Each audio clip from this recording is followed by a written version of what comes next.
Namaskar. A warm welcome to World News and Indian Perspective on All India Radio. This is Gaurav Sharma and with me is Manoj Singh Rana, bringing glimpses of the major developments of the day from across the globe. Over the next half an hour, we shall bring you the latest from the world of politics, economy, sports, entertainment and more. The headlines. Prime Minister Narendra Modi to embark on a 5-day visit tonight to attend the G20 summit in Italy and the COP26 summit in the UK. Ahead of his departure, PM Modi says India will highlight the need to comprehensively address climate change issues at the COP26 summit. ASEAN-India relations have withstood the test of time, says Prime Minister Narendra Modi at the India-ASEAN summit.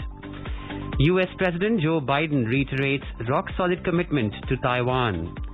Global powers urge Israel to reverse its settlement expansion across the occupied Palestinian territories. India-Nepal bilateral consultative group hold discussions on security councils. EU's apex court imposes fine of €1 million per day on Poland over EU ruling on Warsaw's judicial reforms. India extends COVID-19 restrictions in the country till the 30th of November. And in the T20 World Cup, Australia clash against Sri Lanka in the Super 12 match at Dubai. As India has created history by vaccinating 100 crore people against COVID-19, All India Radio salutes all the doctors, nurses, other frontline workers and all those who got vaccinated and made this possible. Even though the country has achieved this feat, we caution our listeners that the battle against COVID is not yet over. We appeal to our listeners to get fully vaccinated at the earliest and also help others get vaccinated. During the festival season, please follow these 3 simple steps. Wear a face mask, maintain 2 gaz ki doori for social distancing, and focus on hand and face hygiene. For any COVID-related information and guidance, contact the national helpline numbers 011 2397 8046 and 1075. And now, the news in detail. Prime Minister Narendra Modi will embark on a 5-day visit to Italy and the United Kingdom late Thursday night to attend the 16th G20 summit and the World Leaders Summit of COP26. During the first leg of his visit, Mr. Modi will reach Rome in Italy to participate in the G20 summit from the 30th to the 31st of this month at the invitation of the Italian Prime Minister Mario Draghi. Our correspondent, who will be covering the Prime Minister's visit in Rome, has filed this report. Prime Minister Narendra Modi will hold several bilateral meetings, including with his Italian counterpart, on the sidelines of G20 summit. He will also call on Pope Francis at the Vatican. In Glasgow, Mr. Modi will deliver a national statement at the World Leaders Summit of COP26. Another important event will be the launch of Global Green Grids initiative under the vision of One Sun, One World, One Grid. Besides, Mr. Modi, along with Australian and UK Prime Ministers, will launch a new initiative for infrastructure for resilient island states. Several bilateral meetings are also in the pipeline on the sidelines of COP26, including with UK Prime Minister Boris Johnson. Divakar, AR News, Delhi. In his departure statement ahead of his visits to Rome and Glasgow, Mr. Modi said COP26 summit will also provide an opportunity to meet all the stakeholders, including leaders of partner countries, innovators and intergovernmental organization, and explore the possibilities for further accelerating clean growth. Mr. Modi said he will share India's excellent track record on climate action and achievements in the World Leaders Summit. Briefing media in New Delhi earlier in the day about the visit, Foreign Secretary Harshvardhan Shringla said G20 Summit is centered around the theme People, Planet and Prosperity. Italy's theme for its presidency is People, Planet, Prosperity. It actually comes from the 2030 UN Agenda for Sustainable Development. There are 5 Ps here, but Italy has chosen to retain the 3 Ps as being the theme for the G20 summit. And the focus of Italy is on recovery from the pandemic and strengthening global health governance, economic recovery and resilience, climate change and energy transition, and sustainable development and food security. India fully supports the priority areas chosen by Italy. Mr. Shringla added that India has been a strong advocate in the G20 for supporting equitable and affordable access to COVID-19 disease control tools. We have been a strong advocate in the G20 for supporting equitable and affordable access to COVID-19 disease control tools, including vaccines, therapeutics and diagnostics, through technology transfer, diversification of supply chains and production hubs. As a result of our efforts, the G20 has recognized that extensive vaccination is a global public good. And I have to again emphasize that this has been our contribution in the G20 lexicon that would be evident at the summit. Prime Minister Narendra Modi on Thursday emphasized that the unity and centrality of ASEAN has always been an important priority for India. Participating in the 18th India-ASEAN Summit virtually at the invitation of Brunei, the Prime Minister commented on the special role of ASEAN as embedded in India's foreign policy.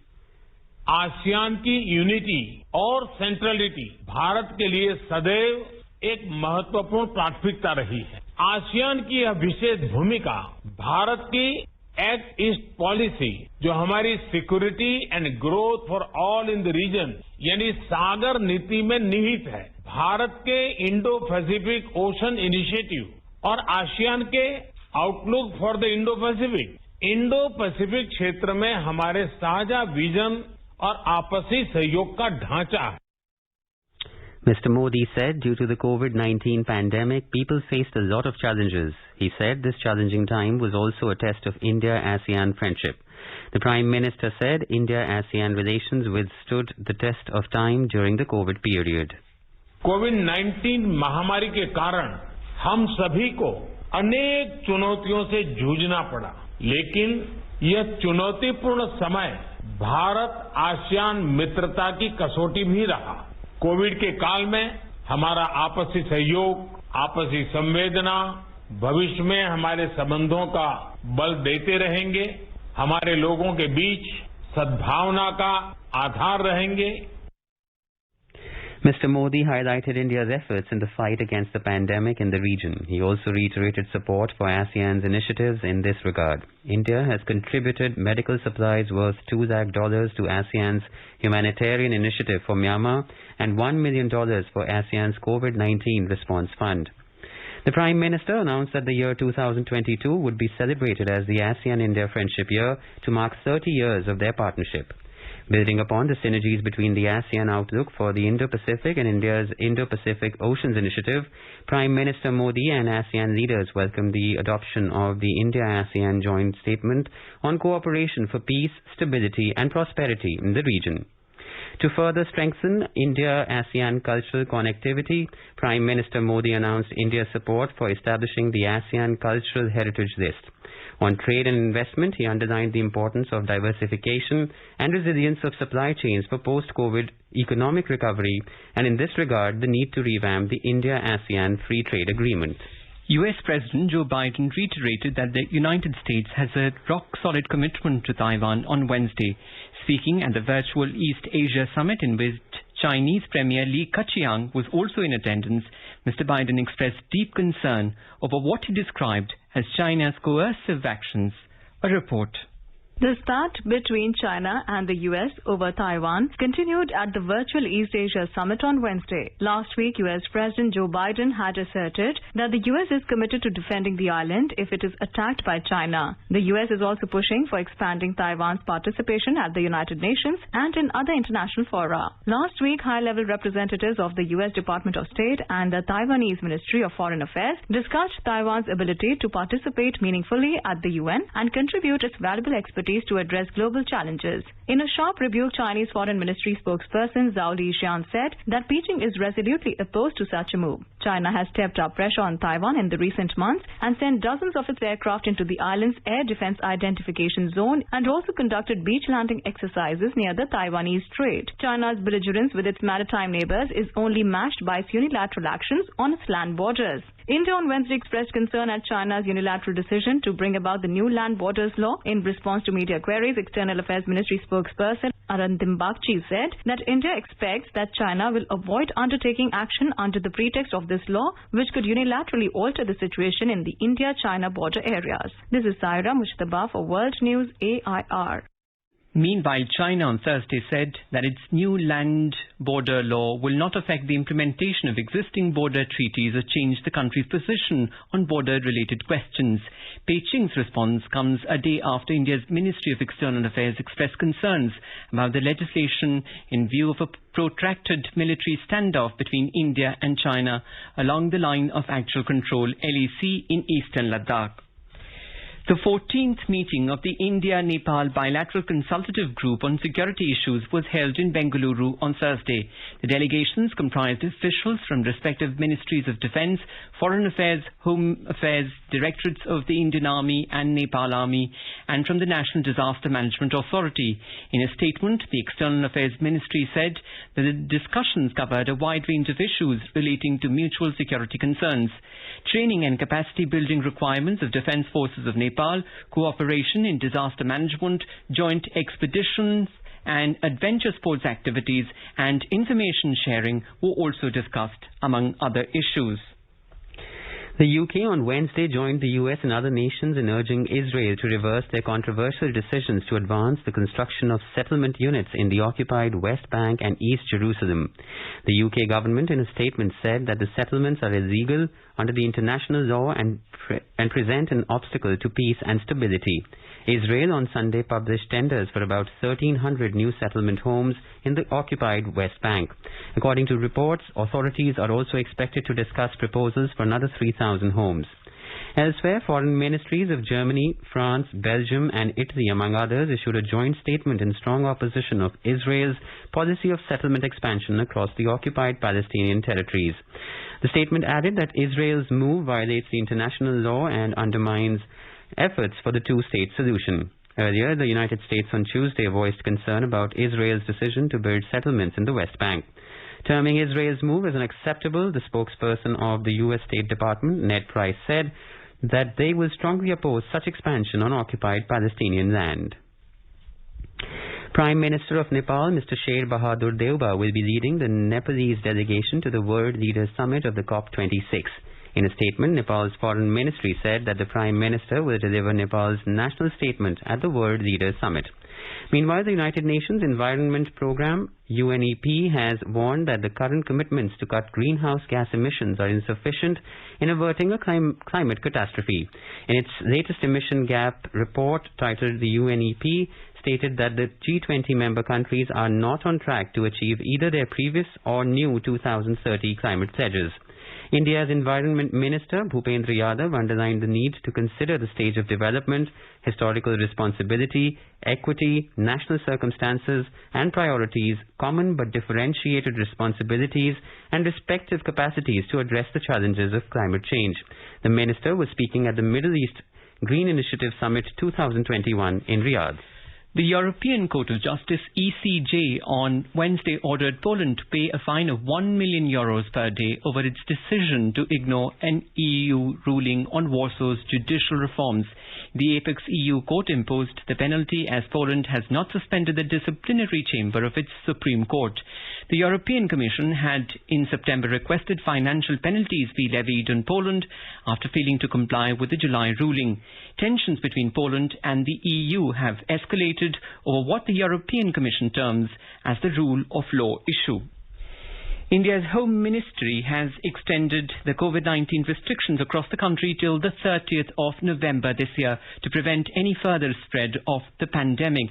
Earlier, the ministry had asked the states and UTs to focus on the five-fold strategy of test, track, treat, vaccination and adherence to COVID-appropriate behaviour.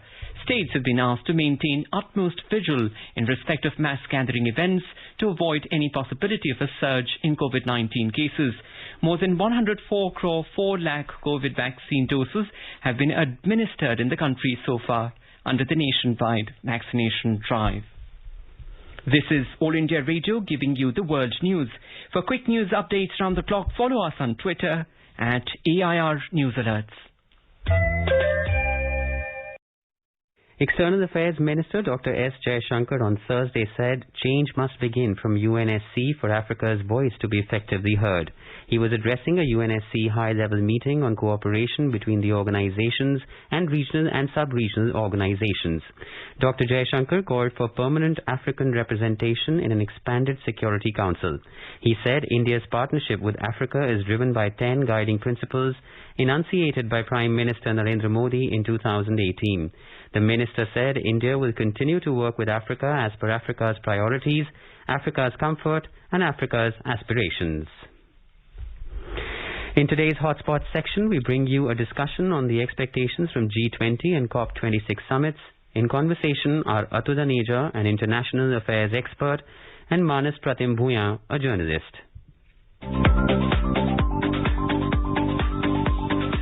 So, Mr. Aneja, how do you see the G20 summit and what is your expectation from the G20 leaders summit at the Italian city of Rome? Very important to know the context of this meeting. As you have yourself mentioned, that this is taking place at a time when we are moving out of coronavirus pandemic. We have not been fully out of the woods, but the trend line is good. So the context essentially is how do we plan post-COVID world? Because COVID has caused enormous disruption in terms of economy, in terms of supply lines, healthcare systems, even geopolitical issues. So it has had a cascading effect on all aspects of human endeavor. So we have to actually relink the broken links in which an integrated world existed before the COVID-19. So that is where it is. The agenda therefore is very vast. How do you rebuild a post-COVID world? I mean, that is where you have to restart in a way, you're restarting life in a way, in a new era. A grouping which is the most powerful grouping. And so you're also looking forward and anticipating problems that will come ahead of a strategic nature. Things like climate change. Now, these are issues which are will impact the human race for a very, very long time. So therefore, you're going to set basic strategies for such big undertakings which will confront humanity in the coming decades, if not longer. Then you also have many geopolitical problems which have come in. And I think that, for example, the Afghan situation. It has had a huge footprint over a vast region. And in fact, it has impacted the entire globe, right from developed countries like the United States down to Iran to India, neighboring countries, Central Asia, Russia. So it's a global event which took place. I'm just giving you an illustration for one.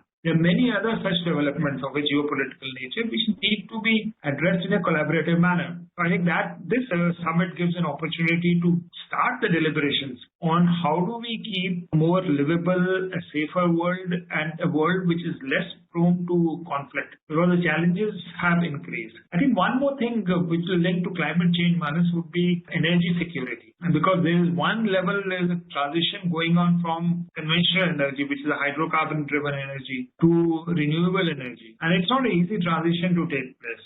And, if we don't get it right, then there are serious implications on the way. So I think global energy security will be another major issue, which is likely to be addressed by these most powerful countries of the world. So in the course of the coronavirus pandemic, India quite regularly pressed for a comprehensive global strategy to deal with coronavirus pandemic, including dealing with the health aspects as well as economic aspects. So Prime Minister Narendra Modi is expected to again pitch for a united global approach to deal with the challenge of COVID-19 as well as to deal with future pandemics. So do you think the upcoming G20 summit in Italy is expected to come out with a concrete outcome in terms of dealing with the health disasters and economic fallout of the disasters? I think there will be these roadmaps ahead of a post-COVID world. Now, there will be various areas and they will be driven by the achievement of SDG goals, that is SDG goals as defined by the United Nations. So I think that is something which will be the guiding light, and what happens, the new initiatives which are taken will be dovetailed to achieve that grand objective. So I think that is going to very, very strongly concretize during the G20 summit. I think there's one thing which India can do, which can supplement our initiatives in healthcare sector and along with South Africa, look at the patents regime which we have taken to the WTO jointly and which the United States also supports. I think physical security in the Indo-Pacific region, it actually is an extension of what we did in 2004 during the Asian tsunami. That is humanitarian resistance and disaster relief. I think that kind of initiative in the Indian Ocean region from, let's say, the east coast of Africa down to Malacca. I mean, the HADR, the humanitarian disaster relief. I think that's one more thing which India can do and contribute on a regional, if not a global level. I think we can do a lot in collaboration with the developed world and link it up to the developing world. So the economic recovery is a major aspect of the deliberations among global leaders, and India has actually proposed a mutually acceptable COVID-19 vaccine certification framework to its various partners, primarily to ensure that a simplified international travel regime would help in just bringing tourism back, and it can create a lot of economic activities, and that way, in fact, even smaller countries like Maldives or many other countries in the Indo-Pacific region can benefit from it. So do you think, Mr. Aneja, that there is a need for a global framework to ensure easy travel, actually? I mean, to lift restrictions on travel so that, in fact, I mean, there is economic activity, there is tourism. India has been pressing for it. Do you think it's time that forums like G20 come out with some concrete plan to boost tourism, to ease travel restrictions, and to promote basically economic activities through tourism? I agree completely, Manoj. The tourism is a very major sector, and India rightly is focusing on it. You know, we recently had the new airport coming up in Kushinagar, which is an international site for pilgrim tourism related to Buddhism. So that's just one example that tourism is no longer, it's very globalized.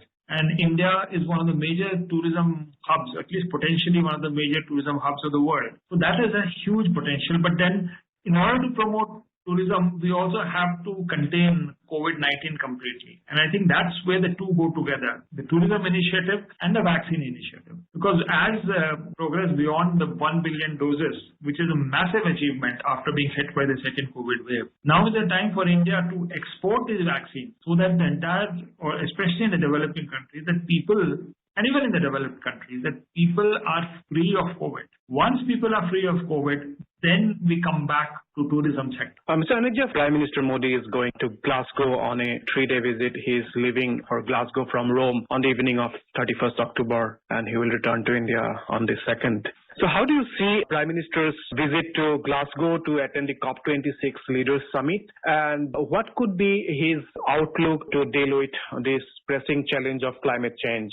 India has been maintaining that the rich countries should do more to combat the challenge, and India has been consistently following this policy. So how do you see the COP26 and Prime Minister's participation in the Leaders Summit?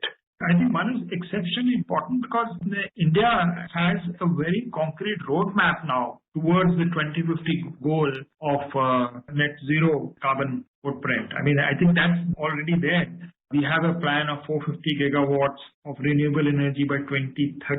Then there are major initiatives where India, now France has joined India for the Solar Alliance to take it forward. India has joined Sweden for what is called the Leadership Group for Industrial Transition, which has Sweden as a main partner. So India's plans from domestic to global, the roadmap is very clear. And it's this proactive approach which the world now recognizes. So Prime Minister Modi's intervention will play a major role in energizing the concrete steps towards achieving clean energy goals, as well as arresting, most importantly, climate change, which is the cause of so much of stress, disasters to various parts of the globe. This visit will be very important. I think there's one more thing which the Prime Minister will be able to do is, while we go ahead for achieving these major goals, I mean, we cannot lose sight of realism and balance here. That you cannot achieve these goals overnight, and you cannot eliminate hydrocarbons in a jiffy. You know, you need natural gas, you need oil. I mean, that is not over. I think the contribution is balanced and a smooth transition in a very realistic manner which is not impacting the livelihoods of poor people, not only in India, but in various parts of the globe. Ideally suited to push for renewable energy and energy transition. And at the same time, being where we are, to strike that balance and then sort of sensitize global leaders that you've got to have a balanced approach over here. And we cannot go from energy transition to energy fundamentalism. Thank you, Mr. Aneja, for your in-depth analysis of the expectations as well as possible outcome at the G20 summit as well as COP26 crucial meet on climate change.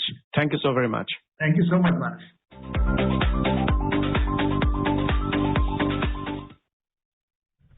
And now a report from the business world. Amongst the global stock markets, shares in Asia Pacific logged losses. China's Shanghai Composite Index fell 1.2% and Japan's Nikkei declined 1%. South Korea's Kospi and Singapore's Straits Times both slipped 0.5% and Hong Kong's Hang Seng ended 0.3% down. European markets were also down in intraday trade. Global oil prices fell more than 1% amid rise in U.S. crude stockpiles.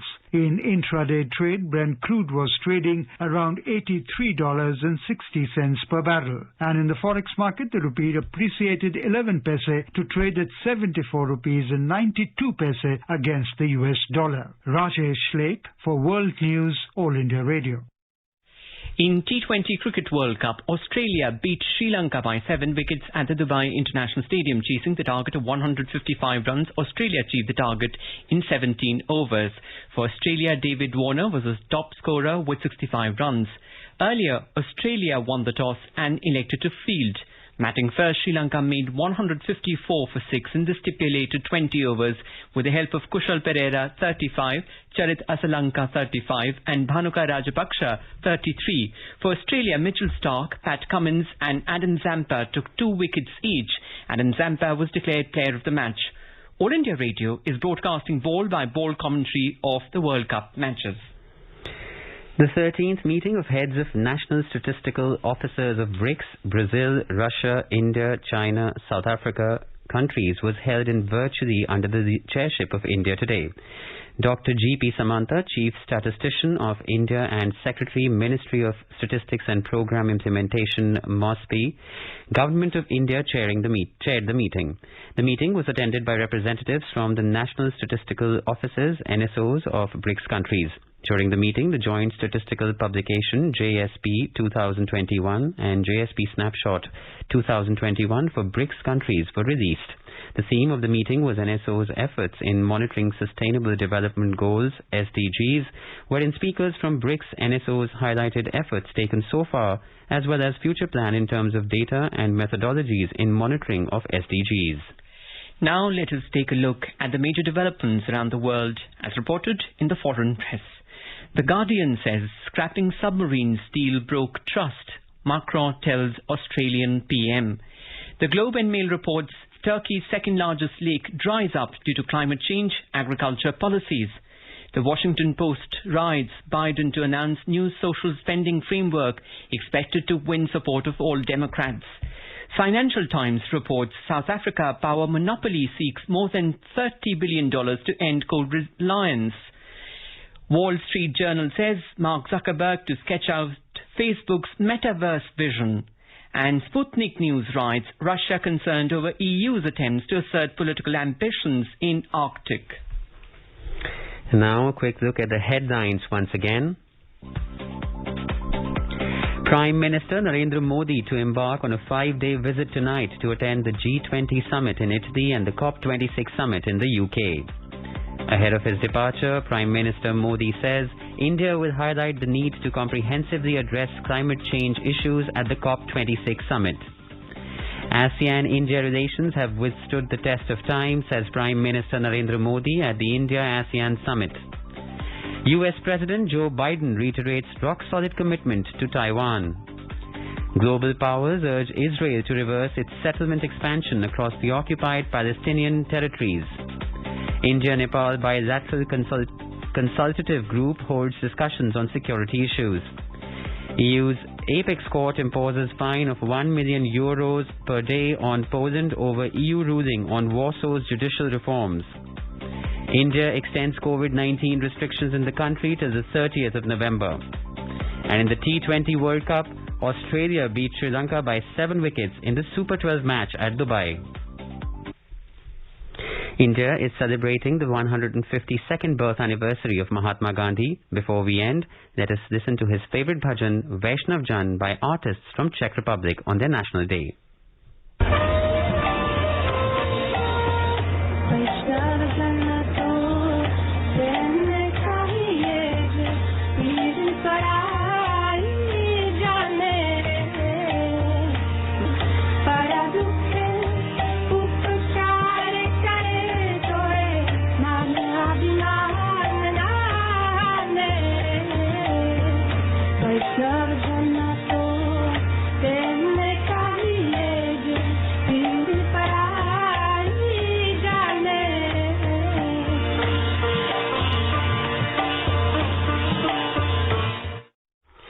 with that, we end this bulletin. We'll be back at the same time tomorrow with the next edition of World News.